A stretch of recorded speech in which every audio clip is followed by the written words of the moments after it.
Hi guys, welcome back to my new video.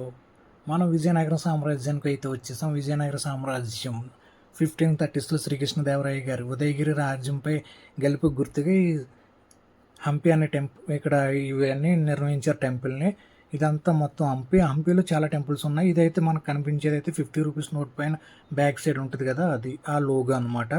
మనం అయితే ఇప్పుడు ప్రజెంట్ బెంగళూరు నుంచి 340 కిలోమీటర్స్ రేడియస్లో ఉన్న హంపి టెంపుల్కి అయితే వచ్చాము. ఇక్కడ మినిమం సుమారుగా చాలా టెంపుల్స్ ఉంటాయి, బట్ అవన్నిటిలో లిటిల్ బిట్ డ్యామేజెస్ అవ్వడం వల్ల అన్నిటిని పూజించడం. పర్టికులర్గా ఇక్కడైతే వీటిని మాత్రమే పూజిస్తారు. ఇప్పుడు రైట్ సైడ్ లెఫ్ట్ సైడ్ చూస్తారు కదా, అవన్నీ ఏంటంటే పూర్వం ఆ టైంలో అక్కడ బజార్లు ఉండేవి అనమాట. వజ్రాలు, ముత్యాలు, గుర్రాలు అవన్నీ ఇక్కడ జరిగేవి అనమాట. బజార్ అనమాట ఇదంతా. ఇప్పుడైతే మనం గుడి ఎంట్రన్స్ అనమాట. కొంచెం మనం రావడం లేట్ అయిపోయింది, వర్షం పడుతున్న వల్ల కొంచెం బస్ లేట్ అవ్వడం వల్ల ఇప్పుడైతే లేట్గా వచ్చాం. పర్వాలేదు, బట్ బాగుంది, వ్యూ అంతా బాగుంది.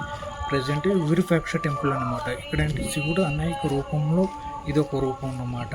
ఇది విరూపాక్ష టెంపుల్ అని. మ్యాక్సిమం కర్ణాటకలో అన్ని ఏది చూసుకున్నా సరే శివుడినివే ఉంటాయి, బట్ విరూపాక్ష అనేది ఇది ఒక అవతారం అన్నమాట. ఇప్పుడు మనం గుడి ఎంట్రన్స్లోకి అయితే ఎంటర్ అయిపోయాం. లోపలికి మొత్తం అంతా పురాతనది కాబట్టి అన్ని స్టోన్స్తోనే కట్టి ఉంటుంది. మొత్తం ఇక్కడ రాయలకు కొరవలేదు. మొత్తం అన్ని చూడండి, పిల్లర్స్ కూడా అన్ని స్టోన్స్ తోటే ప్రతిది. బట్ బాగుంది. ఒక పక్క వర్షం పడుతుంది. టెంపుల్ అయితే బాగుంది. డే టైంలో అయితే ఇక్కడ ఎలిఫెంట్ ఉంటుంది, అది ఇచ్చే ఆశీర్వాదం కూడా తీసుకోవాలి. బట్ ఈ టైంలో అయితే లేదు. ఇప్పుడైతే ఇది అంత గుడి ఉన్న లోపల ఇంటీరియర్ లోపల ఎలా ఉందంటే ఇది అంతా అనమాట. విశాలంగా అంతా మొత్తం అంతా స్టోన్స్ తోటే ఉంది చూడండి. ఇక్కడ చాలా ఉన్నాయి టెంపుల్స్. ఎలాగంటే మినిమం సుమారు ఒక 150 వరకు ఉన్నాయి, బట్ అన్నిటిలో చిన్న చిన్న డ్యామేజెస్ అవ్వడం వల్ల మన హిందూ సాంప్రదాయం ప్రకారం ఏంటంటే ఏ టెంపుల్కి అయితే ఏ విగ్రహానికైనా దేనికైనా చిన్న డ్యామేజ్ అయితే పూజించరు. అందువల్ల ఓన్లీ విరూపాక్ష టెంపుల్ ఈ శివునికి ఒక్కడికే మాత్రమే డ్యామేజ్ అవ్వకపోవడం వల్ల శివుని ఒక్కడినే ఇక్కడ పూజిస్తారనమాట పర్టికులర్గా. అందుకు చూపిస్తాను వీడియోలో మొత్తం చిన్న చిన్న డ్యామ్స్. ఒక వినాయకుడిని కూడా ఒక సింగిల్ స్టోన్తో చేసిన పెద్దది ఉంటాయి, నరసింహస్వామి అగ్రరోహం ఇవన్నీ ఉంటాయి, బట్ అవన్నీ చిన్న చిన్న డ్యామేజెస్ అవ్వడం వల్ల ఏమి పూజించరు అనమాట. ఓన్లీ విరూపాక్ష టెంపుల్ అంటే శివుని విశ్వరూపం, ఇది ఒక అవతారం కాబట్టి ఈ అవతారాన్ని ఒకటి చూపిస్తుంది. ఇదంతా లోపల ఉన్న ఏరియా అనమాట. ఇవన్నీ ఈ పిల్లర్స్తో ఉన్నది మొత్తం అంతా. డే టైంలో వస్తే ఇవంతా మొత్తం ప్రజలు ఇవన్నీ వస్తుంటారు కదా, ఎలాగంటే దర్శనానికి వచ్చిన భక్తులందరూ అక్కడ విశ్రాంతి తీసుకోవడానికి అన్నిటికీ బాగుంటుంది. బట్ మనం కొంచెం లేట్ నైట్, అది వర్షం రైనీ సీజన్లో వచ్చింది కాబట్టి ఇక్కడ కొంచెం అన్కంఫర్టబుల్గా అంటే ఏం లేదు, బట్ తక్కువ జనం ఉన్నారు. బట్ టూరిస్టులు ఫారెన్ నుంచి కూడా బాగా వస్తూ ఉంటారు ఇక్కడికి. హంపి మొత్తం చూడడానికి అయితే 20 days పడుతుంది మినిమం, మొత్తం ఓవరాల్ చూడాలంటే. బట్ ఇక్కడ ఉన్న టూరిస్టులు ఏం చేశారు అంటే 1-2 daysలో కంప్లీట్ అయ్యేలాగా అయితే స్టార్ట్ చేశారు. ఇప్పుడు మనం బెంగళూరు నుంచి హైదరాబాద్ ఎక్కడి నుంచి అయినా సరే హొస్పేట అనే బస్ స్టాప్ దగ్గర దిగేయాలి. అక్కడి నుంచి లోకల్ బస్సెస్ ఆర్ ఆటోస్ ఏదో ఒకటి ఉంటే నేనైతే సజెస్ట్ చేస్తాను ఒక ఆటో డ్రైవర్ నెంబరు. అతనైతే మన 7 languages అయితే వచ్చు, మొత్తం అన్నీ చూపిస్తున్నాడు. మొత్తం అంతా హంపి మొత్తం తిప్పి చూపిస్తాడు. బట్ లివింగ్ కాస్ట్ ఇవన్నీ ఉండడానికి రూమ్ ఇవన్నీ మనం అడ్వాన్స్గా అతనికి చెప్తే అతను మన బడ్జెట్లో ఎంత బడ్జెట్ ఉందో ఆ బడ్జెట్లో వెహికల్స్ అన్నీ అరేంజ్ చేయడం అన్నీ చేస్తాడు. అక్కడికి వెళ్ళి రూమ్ తీసుకుందాం అంటే కొంచెం ఫ్రాడ్ జరుగుతూ ఉంటున్నాయి ఇక్కడ, ఎక్కడైనా తెలిసిందే కదా. అందుకు నేను ఫస్ట్ ఆఫ్ ఆల్ అతను సజెస్ట్ చేస్తాను, నెంబర్ కూడా డిస్క్రిప్షన్లో పెడతాను. అనిల్ మనకు రెంట్స్ బైక్స్ కూడా ఇస్తాడు, అన్నీ చూపిస్తాడు. మొత్తం హంపి మొత్తం చూపించడానికి కూడా ఆటో అంటే ఆటో, బస్సు అయితే బస్సు కూడా, అతను మినీ బస్సెస్ కూడా ఉన్నాయి అతని దగ్గర. అన్నీ పెడతాను నేను. అనిల్ అనే ఆటో నెంబరు డిస్క్రిప్షన్లో పెడతాను. ఇదైతే లోపల చూడండి, ఇదంతా ఇప్పుడైతే పూజ జరుగుతుంది. చూడండి విరూపాక్ష శివుని ఇంకో రూపం, బట్ తీయకూడదు, అందువల్ల కొంచెం స్పీడ్గా చేస్తాను. ఇక్కడి నుంచి ఇలా లోపలికి వెళ్తే లెఫ్ట్ సైడ్లో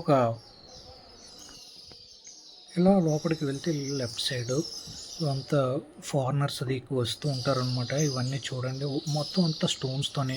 వినాయకుడు మొత్తం ఇవన్నీ కూడా స్టోన్స్తోనే ఉంటాయి అనమాట. చిన్నపిల్లలు కూడా అందరూ వర్షంలో వచ్చారు.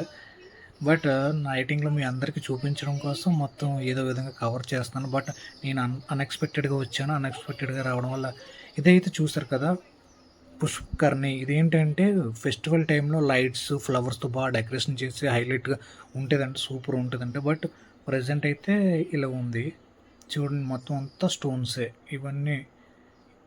బట్ బయటన ఇంకా చూడడానికి మనం ఎంట్రన్స్ అవ్వేటప్పుడే చాలా టెంపుల్స్ ఉంటాయి. మొత్తం అదంతా తిరగడానికి అంతా టైం చాలా పడుతుంది. బట్ ఈవినింగ్ టైంలో మొత్తం అందరూ చూడడానికి బాగా వస్తుంటారు. మనం లేట్ నైట్ కొంచెం 7:30, 8 ఆ టైంలో ఇలా ఉంటుంది అనమాట ప్రజెంట్. బట్ అంతా చూడండి, విజిట్ చేయండి. బాయ్ ఫ్రెండ్స్, నెక్స్ట్ వీడియో మళ్ళీ కలుద్దాం. See you next blog.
Please like, share, subscribe my channel.